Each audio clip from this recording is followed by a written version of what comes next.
Ukuran integritasnya ini seperti apa? Berarti pemerintah masih sanggup atau tidak, walaupun faktanya masih ada kan akan muncul kontroversi berkepanjangan. Tapi tetap tidak mengubah satu tetes cinta pun untuk Indonesia.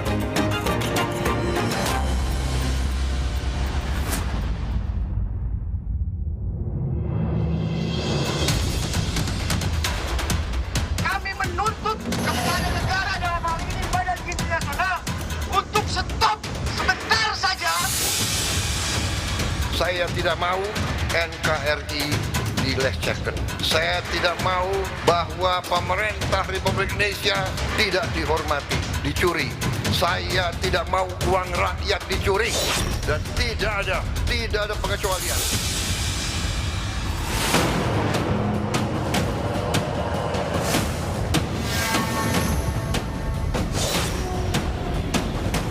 Mereka memanfaatkan segala proyek yang diberikan oleh pemerintahan. Pemerintahan bekerja hanya untuk orang-orang yang memiliki uang kawan-kawan.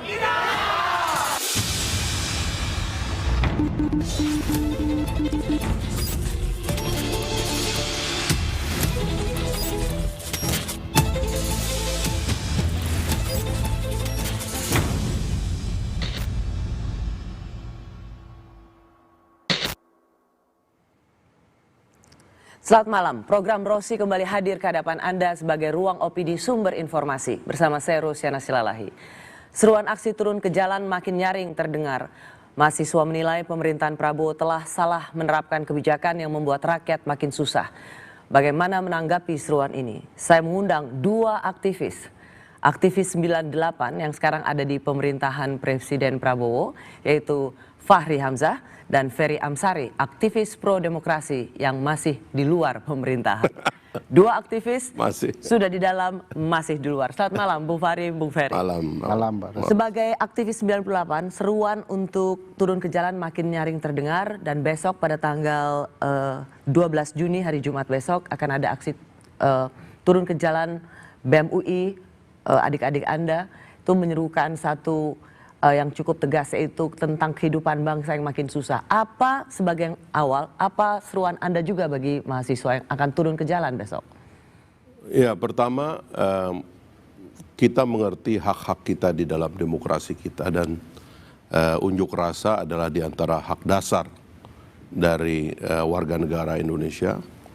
Dan dalam hal ini mahasiswa sering menjadi ujung tombak dari keaktifan masyarakat untuk menyampaikan gagasan-gagasannya, bahkan melebihi buruh, karena kelas menengah buruh kita itu tidak terlalu dominan karena kita bukan negara industri. Karena itulah peran-peran ini dilakukan oleh mahasiswa, dan sebagai mantan mahasiswa tentunya saya senang melihat keaktifan adik-adik mahasiswa, karena pada dasarnya mereka adalah calon-calon pemimpin nantinya. Mereka yang dari awal menanamkan sensitivitas pada perasaan dan pikirannya, mereka yang akan nanti menjadi pemimpin. Tetapi saya punya catatan tentang penggunaan kata reformasi. Karena dulu, seperempat abad yang lalu atau 27 tahun yang lalu, yang kita hadapi itu adalah sistem yang totally different. Dengan sekarang? Sangat berbeda dengan sekarang. Dulu konstitusi kita adalah konstitusi otoriter. Oke, di situ sepakat, sorry saya potong sedikit, tetapi melihat kesulitan ekonomi, dolar yang sudah lebih tinggi sepanjang sejarah, dan beban masyarakat yang dianggap sudah terlalu berat. Mengukur tingkat kesulitan hidup masyarakat itu tidak bisa juga dibandingkan dengan yang dahulu. Makanya saya tadi ingin cerita sedikit apa perbedaan masa lalu dengan masa yang ada sekarang ini. Masa lalu itu betul-betul kesulitannya itu menyebabkan kita terhimpit dan tidak punya pilihan. Konstitusinya otoriter, negaranya otoriter, pemimpinnya tidak tergantikan, para pejabatnya semena-mena, militer dan TNI dan Polri masih digabung. Kemudian kebebasan media tidak ada komunikasi seperti ini, tidak ada sosial media, ruang publik itu tertutup dan kita tidak bisa berbicara kepada siapapun, kita berbisik-bisik dan akhirnya itu yang meledak menjadi persoalan. ketika masyarakat juga pilihannya di dalam ekonomi tidak ada yang bebas, tidak ada TikTok seperti sekarang di mana orang bisa berjualan setiap saat. Ekonomi kita tidak terbuka dan ekonomi kita ya tentu strukturnya masih sangat didominasi oleh segelintir elit. Sekarang struktur ekonomi kita lebih luas, bahkan presiden merancang struktur yang lebih lebar lagi. Karena itulah konsentrasi dari Presiden Prabowo adalah pertama, kita mengakhiri kebocoran, korupsi, dan perampokan sumber daya alam yang selama ini dibiarkan terjadi dan kita memang seperti abai, tidak berani going after mereka-mereka yang melakukan korupsi terhadap sumber daya alam. Yang kedua, setelah kita punya uang dan kita mesti mulai dari sekarang, kita harus memutus rantai ketimpangan antara yang paling kaya dan sangat kaya dengan yang paling miskin dan sangat miskin. Karena Gini koefisien kita juga menunjukkan hal yang sama. Jadi itu semua sedang berjalan dan reformasi sedang diteruskan. Sedang kita selesaikan agenda-agenda yang kita dulu memang rancang sebagai agenda daripada reformasi kita. Oke, saya masuk ke Bung Ferry. Menurut Anda apakah aksi turun ke jalan saat ini juga bisa mengarah kepada reformasi jilid kedua? Ya, kenapa tidak? Kalau dilihat apa yang disuarakan banyak pihak, Bang Fahri melihat apa yang terjadi di masa lalu dengan situasi yang berbeda, itu benar. Tetapi yang dilihat publik sekarang, apa yang terjadi hari ini sedang menuju masa lalu. Militeristik, kembalinya militer dan kepolisian di ruang-ruang sipil, tindakan kekerasan terhadap publik, pencaplokan tanah-tanah publik, demokrasi yang gagal bekerja, DPR tidak lagi penyeimbang dari eksekutif, padahal mimpi reformasi memastikan perimbangan ini. Sehingga kekecewaan ini menimbulkan keinginan yang berbeda. Ini harus segera diperbaiki sebelum kemudian terpleset lebih jauh. Titik tertentu yang kemudian kita lihat faktor ekonomi, ya, faktor-faktor demokrasi itu menjadi hal-hal yang menjadi sangat penting. Hari ini banyak kesadaran teman-teman di dalam istana lebih punya kecenderungan sekedar menjunjung ya apa yang disampaikan oleh pemerintah, bukan menjadi figur yang bisa menetralisir keadaan agar pemerintah bisa bekerja dengan baik sesuai harapan. Saya tidak melihat bahwa kekesalan ini datang tiba-tiba. Ini proses 1,5 tahun yang penuh dengan kekecewaan.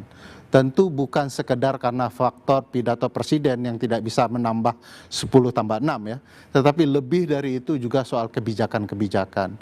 Saya mau masuk sini. Kekecewaan selama 1,5 tahun, tidakkah itu terlalu singkat untuk langsung menilai ada satu kegagalan sehingga ini bisa masuk ke reformasi jilid kedua? Ya, terlalu singkat kalau kita memahami bahwa ini hal yang wajar untuk kita beri waktu lebih panjang. Tapi kalau dilihat 1,5 tahun ini, terplesetnya sangat luar biasa. Kesalahan menghitung matematika itu saja Mbak Rosi terjadi 3 kali. Nasihat publik agar tidak terlalu panjang berkunjung ke luar negeri tidak didengarkan. Orang-orang yang tampil di depan bukanlah profesional yang matang bekerja. Mohon maaf saya bukan mau mengadu-ngadu juga. Kalau soal bicara ke depan publik, kayaknya jauh lebih bagus Fahri Hamzah dibandingkan Seskap gitu ya. Tetapi itu menunjukkan sesuatu bagi kita bahwa orang yang ditampilkan oleh istana bukanlah profesional. Orang yang mestinya bisa diambil istana untuk meredam keinginan publik mengubah sesuatu. Kita masih punya si A, kita masih punya si B yang bekerja baik. Ini semuanya berantakan, ekonomi berantakan, kebijakan luar negeri berantakan, perdagangan berantakan, dan semua menimbulkan pertanyaan besar, di mana peran presiden sebagai leader. Itu yang menyebabkan kita merasa kayaknya mungkin harus digaungkan reformasi jilid 2, bahkan mungkin lebih dari itu, untuk membangun kesadaran di diri presiden sendiri, dia sedang terpleset dan dia harus bangkit dengan cara yang benar. Sebagai aktivis 98 yang ada di pemerintahan, bagaimana Anda merasa ini ada benarnya atau merasa ini sama sekali tidak mendasar? Dunia ini sedang berubah. Saya kira setiap kehendak untuk menyamakan masa kini dengan masa lalu itu terlalu jauh. Karena instrumen-instrumen yang dikembangkan oleh masyarakat sendiri, teknologi, ruang publik, keterbukaan, dan semua desain yang kita sudah letakkan dalam konstitusi kita, sehingga menjadi konstitusi yang diantara yang paling demokratis di dunia ini, tidak memungkinkan kita kembali ke belakang. Kalau kita membaca, Bung Ferry adalah salah seorang ahli konstitusi kita, kalau kita membaca amandemen keempat, itu kan totalnya kira-kira tinggal 12% pasal yang tidak berubah, dan pasal-pasal itu yang berubah adalah pasal yang betul-betul menuntaskan seluruh elemen-elemen otoriter di dalam negara kita. Masa jabatan presiden dibatasi, keterbukaan informasi publik, independensi pengadilan, dan sebagainya, termasuk memisahkan antara militer dengan Tapi kalau tadi mendengar penjelasan Bung Ferry, apakah aksi aksi mahasiswa turun ke jalan itu juga menjadi alarm bagi pemerintah? Kalau menurut saya ya, setiap pergerakan publik itu adalah alarm, dan karena itulah semakin terbuka hati kita dan telinga pemerintahan, itu semakin baik untuk kita memahami dinamika apa yang sedang terjadi. Makanya dulu Mbak Rosi saya mengusulkan adanya alun-alun demokrasi di DPR waktu saya memimpin DPR dulu, supaya kita melihat di sebelah situ ada demo nggak. Selain sekarang ini demonya itu pindah ke sosial media, memangnya itu problematik karena definisi dari ruang publik itu berpindah dari ruang publik fisik kepada ruang digital. Tapi maksudnya itu suara masyarakat itu, karena masyarakat kita banyak, jarak juga banyak, itu tidak boleh dibungkam dan itu harus dibiarkan ada, dan kita mendengarnya itu sebagai cara kita untuk mengerti apa yang difikirkan oleh masyarakat. Jadi itu sebenarnya tidak ada masalah soalnya. Tapi kalau kita argumentasi mengapa mahasiswa turun ke jalan saat ini, melihat bahwa situasi sekarang ini seperti kembali ke belakang. Ya, kalau dulu kita betul-betul tersumbat. Kita mau ngomong dengan siapa di sini, ya kan? Konstitusinya mengizinkan otoritarianisme. Kita nggak ada kebayang bahwa pemimpin kita akan diganti, dan pemimpin ini sudah berkuasa lebih dari 30 tahun, dan orang-orangnya itu ya diangkat seperti dan semaunya dia aja. Tidak ada keterbukaan informasi publik. Kita tidak tahu apa yang terjadi di dalam negara. Ya, tapi kalau itu kan, sekarang ini betul, tapi itu kan setelah berkuasa 30 tahun. Iya. Kalau kita melihat rekam jejak kalau Presiden Soeharto, sekarang malah orang mengingat di zaman Presiden Soeharto menteri-menterinya luar biasa, teknokrat. Ya, itu, dan kalau tadi mengacu kepada penjelasan Bung Ferry dibandingkan dengan pilihan menteri-menteri di kabinetnya Pak Prabowo, jauh sekali. Dalam demokrasi itu memang ada penurunan kualitas orang-orang, karena orang-orangnya menjadi biasa. Dia dipilih di antara rakyat. Yang mencalonkan diri kita lihat sendiri kan, anggota dewan kita kayak apa, ya kan? Termasuk yang terpilih atau yang diseleksi juga kan menjadi kualitasnya ada penurunan. Kalau kita lihat Putin, itu dia dipimpin oleh orang-orang hebat. Xi Jinping, negara-negara otoriter yang kita bilang otoriter ini, mereka dipimpin dibantu oleh orang-orang yang hebat. Lavrov ya misalnya, kalau begitu hanya di rezim otoriter kita bisa mendapatkan orang-orang baik. Jadi bukan begitu. Jadi begini, kita mesti mengerti dan membuat perbedaan bahwa, karena kalau ketika Bung Ferry bilang seperti itu, berarti orang akan melihat bahwa hanya di rezim yang otoriter kita dapat orang-orang baik. Kan maka kalau Pak Prabowo mau mendapatkan orang-orang baik, izinkan masyarakat bangsa Indonesia untuk kita bisa kembali ke otoritarianisme. Semuanya natural karena kita mengizinkan partai politik banyak. Lalu partai politik itu menyodorkan orang-orang, dan kemudian orang-orang yang disodorkan itu menjadi bagian dari basket yang harus dipilih oleh presiden. Itu semua adalah sistem yang kita buat, ya kan? Apa boleh buat, akhirnya orang-orang itu ikut terseleksi, dan mungkin kita tidak puas. Cuman cara kita bagi persoalan ini ada 3. Kalau kita tidak puas kepada sistem, baru kita bicara reformasi. Tapi kalau kita tidak puas dengan kinerja kelembagaan, kita melakukan evaluasi. Tapi kalau kita tidak puas dengan kinerja orang, kita minta presiden untuk melakukan reshuffle. Dan itu semua sudah ada dalam lingkup cara kerja daripada negara demokrasi. Saya kasih jawaban Anda dulu.